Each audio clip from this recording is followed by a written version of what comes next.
What's up? This is David.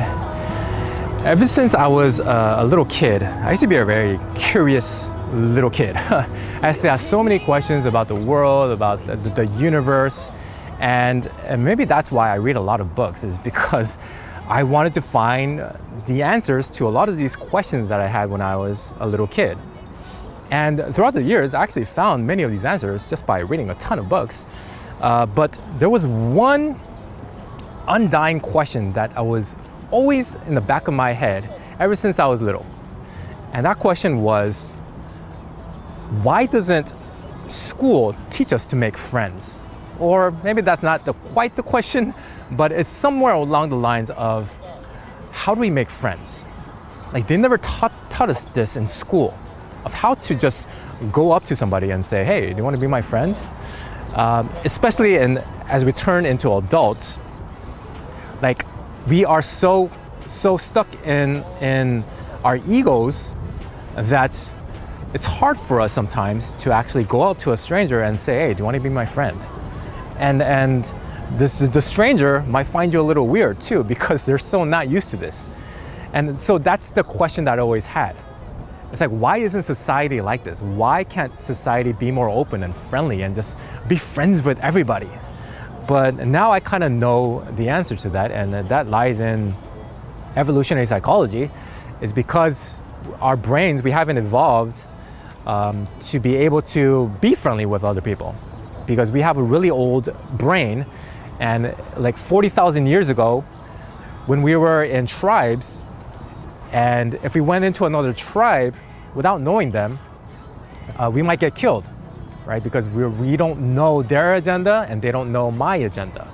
And so we have this primitive, this response of being scared to talk to other people, especially if they are strangers. So that's like one of the reasons why we are scared to maybe approach a stranger. But it doesn't really make sense now. It doesn't make sense in the modern world, because in the modern world, we're not really trying to go out there and kill everybody. You know what I mean? We are a lot more friendlier now. But then our brain hasn't evolved to get to that point yet. Our brain hasn't evolved to become friendly to everybody else. So that also brings me back to the question, how do we make friends? Like, how do we make friends outside of our social circles? So not counting our social circles, which is very limited, by the way. And that was also another question that I had. It's like, I really want to meet other people out there. I really want to meet people outside of my social circle. I really want to meet people outside of my city, outside in other places, and get to know those people. And in order to do that, I either had to go to like networking events or like conferences, because it was so weird to me to just approach a random stranger and start talking to them, because we're so not used to that, right?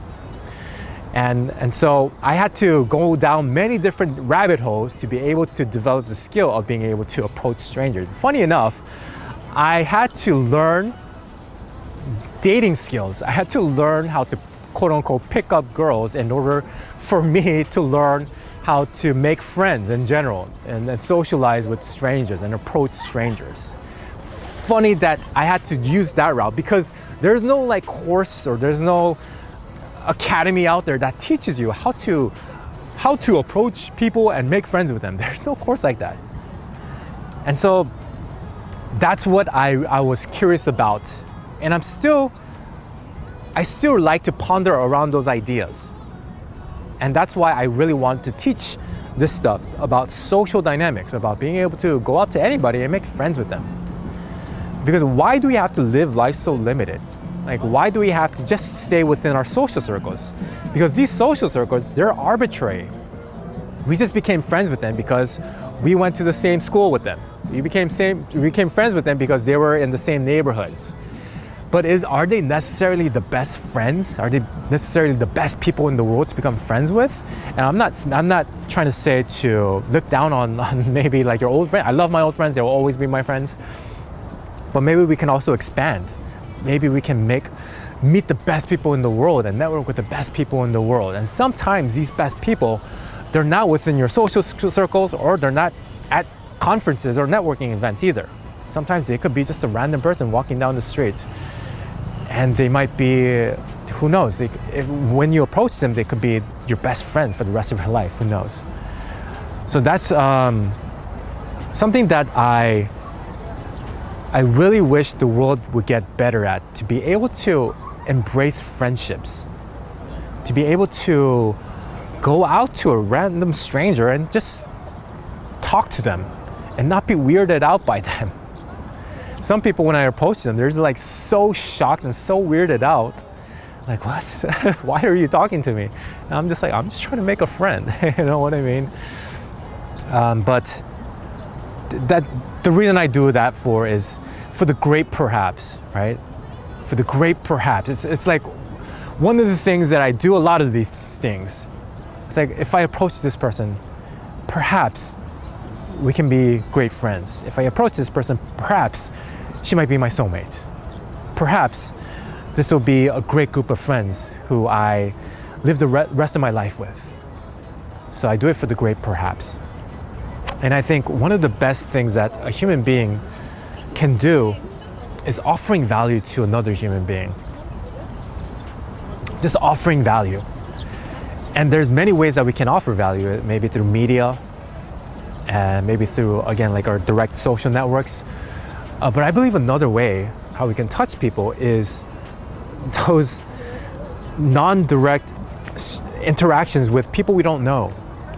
Maybe we can offer them some kind of help, offer something in their life. And in this way, I think we can just reach more people by just reaching out to more strangers. Because if you reach out to a stranger, it might not even stop there, right? Because that stranger has social circles and you get introduced to friends of friends and you widen this scope of influence. You can add more value to other people's lives. So I believe that's a beautiful thing, that one of the most beautiful things that a human being can do is to offer value. In fact, it means so much, it's so beautiful, that I've pretty much dedicated my life to it, to offering value to as many people as I can. And I'm getting emotional because it brings an emotional response to me when I'm trying to give as much as I can to other people. So let's embrace that. Embrace the gift of modern society. We have 7 billion people in the world, and isn't that funny, right? I gave that analogy of if we have a certain skill and we're not using it, then it's the same thing as not having the skill. If we have this modern society with 7 billion people and we're not engaging with as many people as possible, then it's like the 7 billion people doesn't exist, except your social circles. So we should be able to, if we're gonna live in modern society, might as well utilize the best aspects of modern society. And that means to go out and meet as many people as possible, and to reach out and to offer value to as many people as possible. That's the way I see it anyways. So that's it for this video. That was just a little rant on society and how we can become better citizens of the world and better, friendlier people. I'm doing it for the great perhaps. It's going out there and offering value to a stranger, to somebody you even don't know. And maybe, just maybe, you'll be able to touch their lives because you took that action, because you were courageous. That's all I had for this video. Hope you found some value out of this one. If you did, I would appreciate a like and a sub. Thanks for watching, and talk to you in the next one.